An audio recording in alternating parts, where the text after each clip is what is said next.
The news headline about a possible mass shooting outside the All-Star game made national news. Wonder how many people are going to see police saying it was a drug deal.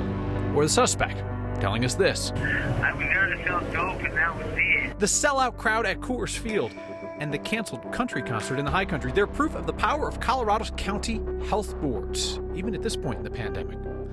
All wildfire smoke is not equal when our lungs inhale it. What's coming in from out of state right now is actually worse.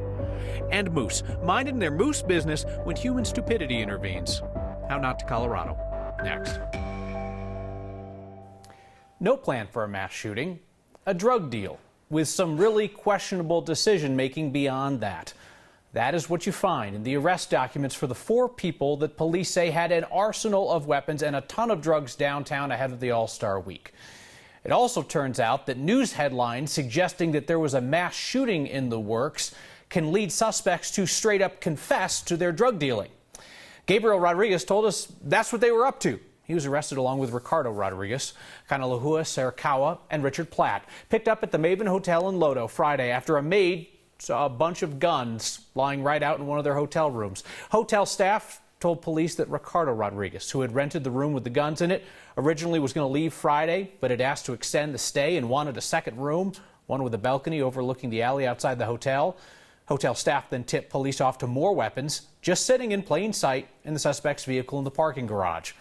Police say they found what they believe to be meth and black tar heroin and ecstasy, and certainly their initial reports noted their worry anytime they find weapons near an area by a crowded event. But police came to the initial conclusion that what we were looking at was a drug and weapons deal. I'm not going to take the rap for no whatever else y'all are trying to accuse me of, man, because that's not true. I was there to sell some dope and that was it. His defense attorney would probably prefer that he didn't say that. That was Gabriel Rodriguez. We should note, police are not accusing him and the others of planning a mass shooting. You've just read that in headlines. The probable cause statement for their arrest does not include any evidence of a planned attack on a crowd. The signs certainly point more towards sloppy crime than any kind of criminal mastermind action. Here's 9 News legal analyst Scott Robertson on the housekeeper spotting the gun sitting out in a hotel room. In general, if a housekeeper had reported a weapon inside a hotel room, that would not have permitted the police to enter the room without something more than mere proximity, even to a mass event such as the All-Star game. If one of these individuals had simply refused entry and all the police had was the observation of a firearm in one of the rooms, that would not have given the police any kind of right to barge in and force a search of any of the rooms involved. Police first contacted the first suspects outside their rooms. Arrest documents say that Gabriel Rodriguez, the guy who told us he was just there to deal drugs, told officers that why he had just found the bag that he was carrying, which turned out to contain a handgun and what police say was more drugs. Trying to make sense of the arrests at the hotel near the All-Star game, there is a chance that we are overthinking this based on our culture's fascination with criminal masterminds. How do you say this? Not every suspected criminal is a skilled decision maker.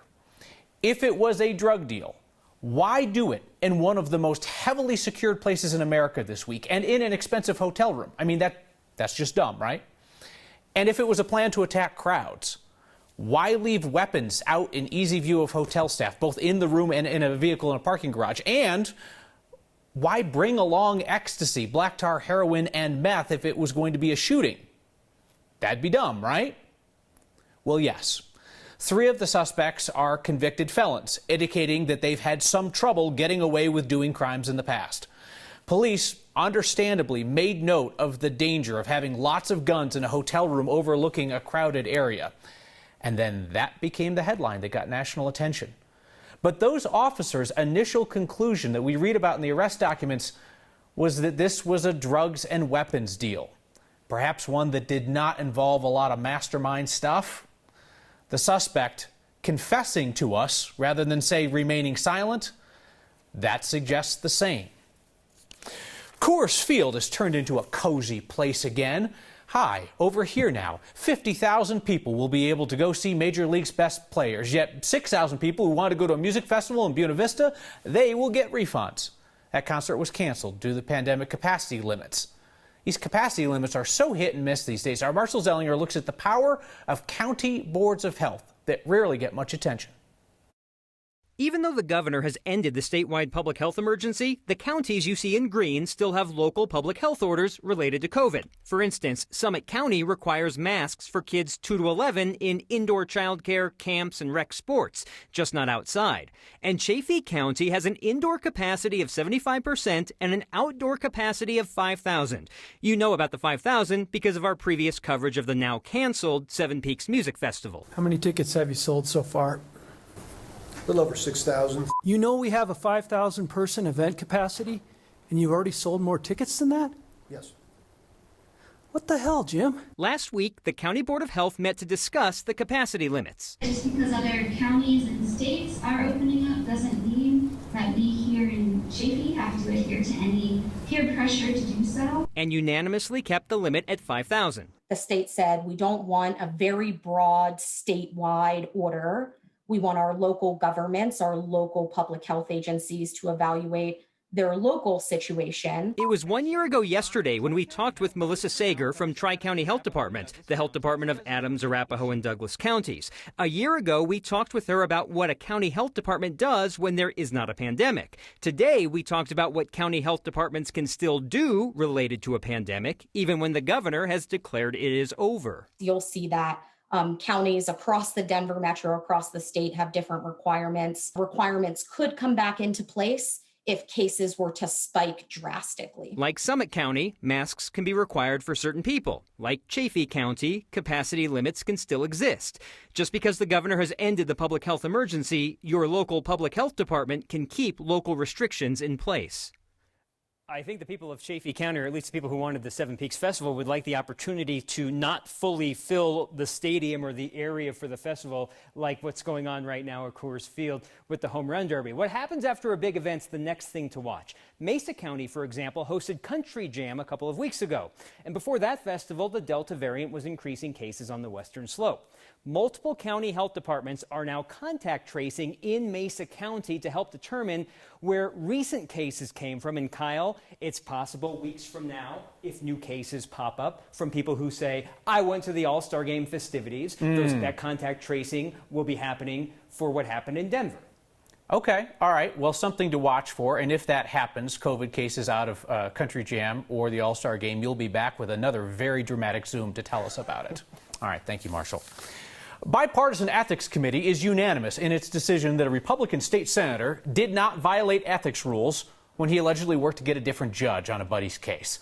The ethics complaint against Republican Senator Bob Gardner was tossed out 5-0 today. Committee's made up of 3 Democrats and 2 Republicans. The original complaint from the Judicial Integrity Project said that Gardner's position as a state senator made it possible for a different judge to get on the case with his involvement. The ethics committee overseeing the complaint, it appears, disagreed. Next time you pass one of Denver Urban Gardens' 188 community gardens, take a little pride in the work that goes on there to grow food and community, because you all helped with that. Raised $11,000 through your Word of Thanks microgiving campaign last week to help Doug rebuild and improve its gardens in underserved neighborhoods, to bring every garden up to a baseline standard of productivity, regardless of that individual neighborhood's ability to pay. You have now raised $4.1 million for Colorado's nonprofits since last year. I'll be back with a very simple and I hope very powerful idea for us on Wednesday. Unwanted visitors in town from California are making life more difficult for all of us. Not them. Those. The tiny little smoke particles. They're worse for our health when the wildfire's coming from outside Colorado. Makes sense when you hear why. She is in the business of expanding opportunity and marijuana. She's a big player in both those businesses. There are only 3 dispensaries that are Black-owned out of 717 dispensaries. Disparities in dispensaries and some ideas about change from a Coloradan who knows how to make it. Next.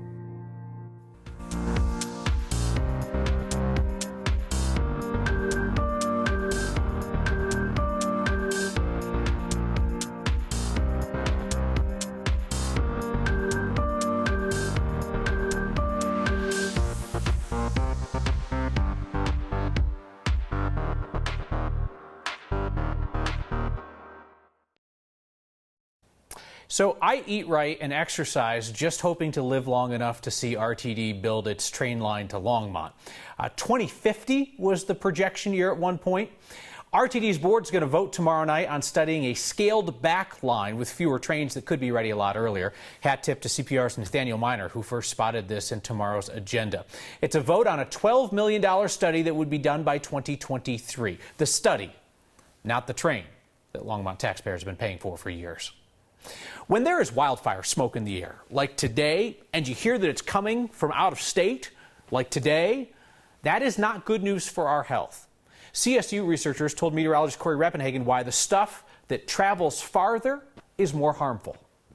The air circulation of the atmosphere lately has been bringing wildfire smoke to Colorado from more than 900 miles away. Most of it's coming from big wildfires in places like California, Oregon, Washington, Idaho, and Montana. By the time that smoke reaches us, only the smallest particles are left in the air. That concerns scientists at Colorado State University. And the reason we're so concerned about that is those particles are microscopic. They're incredibly, incredibly small, and they can penetrate deep into our respiratory system, into our lungs. Epidemiologist Cheryl Magsamen says that causes inflammation in our bodies that can be hazardous and even fatal for someone with a pre-existing respiratory problem. Her studies show that distant wildfire smoke is just as dangerous as local wildfire smoke. But in some cases, it can even be worse. She says that people don't protect themselves as well from smoke that's coming from so far away. One reason for that is that it doesn't smell as fresh as nearby wildfire smoke. As the wildfire smoke is transported, the chemical composition changes and it loses that characteristic smell that you're used to when you actually are nearby a fire. Meteorologist Corey Reppenhagen for Next.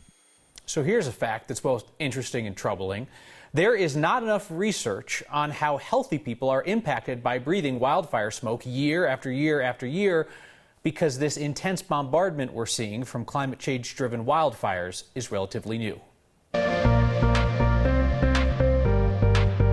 Smoke, haze, poor air quality, and temperatures in the 90s. Although Grand Junction at 100 today. One more day with the smoke and haze, only isolated thunderstorms to bring us any relief from the heat over the next 2 days. But Wednesday, a cool front arrives, and that will bring a wind shift, cooler temperatures, and scour out some of the smoke and haze. An ozone alert remains in effect for the Front Range. That'll be tonight and again tomorrow. And speaking of tonight, temperatures will be very mild in the mid-60s with light winds. Tomorrow, smoke, haze, hot highs near 90, a stray thunderstorm possible, but no real relief until Wednesday. Wednesday, we will see temperatures cool into the mid-80s, a similar forecast Thursday, and then warming up with sunshine heading into next weekend. First pitch forecast for the All-Star game, 84 degrees. The most Denver thing we saw today is not a segment on this show. If it was, here's what we'd show. E-pile of e-bikes and scooters from people headed down to Coors for the All-Star Game Home Run Derby tonight. Thank you all for visiting Denver. Don't worry, we'll pick up when you're gone. May I make a recommendation? Point you toward a home run that is not ours, but is certainly worth cheering. It's the story of the longest home run in professional baseball history. It was hit here in Denver by Joey Myers of the Denver Zephyrs at a game at Old Mile High. It was a 582-foot shot into the empty upper deck on a June night in 1987. No home run in Major League Baseball or any other pro league traveled farther than that one. The reason I'm recommending that you read the article about Myers on MLB.com is because it details his very ordinary and quite short Major League career, and more importantly, the man's humble nature and his job afterward, working hospital security in Hawaii. You just caught me checking #HeyNext and my email to see if anybody knew the answer to the trivia question. I haven't found a correct answer yet. Must be more obscure than we thought. There's a link to the article on the Next Facebook page. It's time to make a difference, and especially in the state that started it all. Colorado led the way for legal marijuana. Now, one of its bigger names says there is work to do to make it work for everyone. And I'm not sure if they are underestimating the speed of the moose or overestimating the speed of their motorcycle. Perhaps both. Next.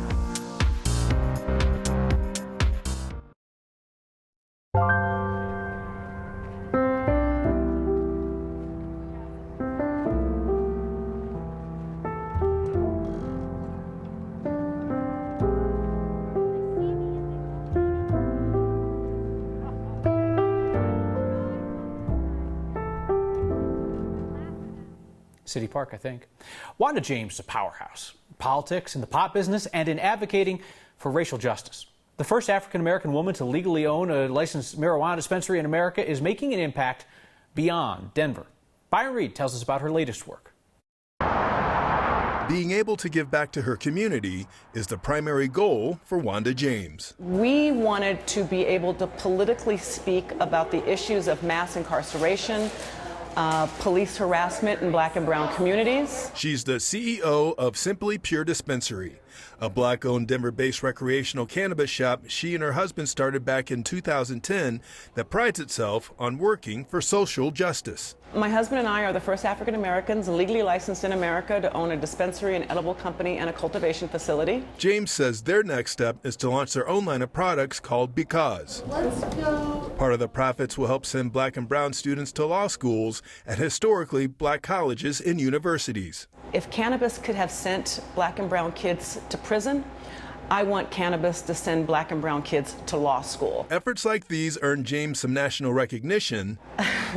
I'm still grinning from ear to ear. She was named one of 35 women trailblazers by an advertising magazine called Adweek. By a publication whose whole premise is showing the best brands in America, and all of a sudden, here we are. James hopes this honor will bring a positive awareness about the cannabis industry. We just want to be able to give flight to people who want to do good, while blazing a trail for others, walking in her footsteps. We're hoping to be able to spawn that next generation of amazingly brilliant minds to do phenomenal things. For Next, this is an amazing, amazing, amazing honor. I'm Byron Reed. James says only 3 of Colorado's 717 dispensaries are Black-owned. Getting more people of color into the cannabis industry remains one of her chief goals. A moose, a motorcycle, and a questionable decision. Not by the moose. That and your feedback next. Testing the closing speed of a moose. It's not how you Colorado. 2 Next producers were headed up to Silver Dollar Lake Trail off Guanella Pass when they came across a pair of moose. Looks like mom and a younger one. A bunch of drivers had pulled over, give the moose space as they safely get away from the road, when somebody on a motorcycle decided to make a go at it. And Mama Moose, all 1,000 pounds and 35 miles per hour of her, looked like she was considering sending the bike riders to the Sturgis in the sky, made a little go at them, goes the one way, goes the other way. Nope, you don't want that smoke. Nope, they're gone. Other drivers waited until the Moose family crossed the road before they passed. In your feedback tonight, Catherine notes about the story of the arrests near the All-Star game. It's obviously worrisome that if these accused drug and gun dealers, if they didn't plan to shoot anybody themselves, they would not be doing any background checks on anybody they might sell one of those guns to. A completely fair point, Catherine. By the one suspect's own admission, he was not there to attend a Boy Scout jamboree. We just want to be very careful that, there aren't headlines out there suggesting that there's a planned mass shooting when the arrest affidavit suggests no such thing in planning. Thaddeus says those who throw scooters everywhere are probably the same people who leave carts in parking spaces.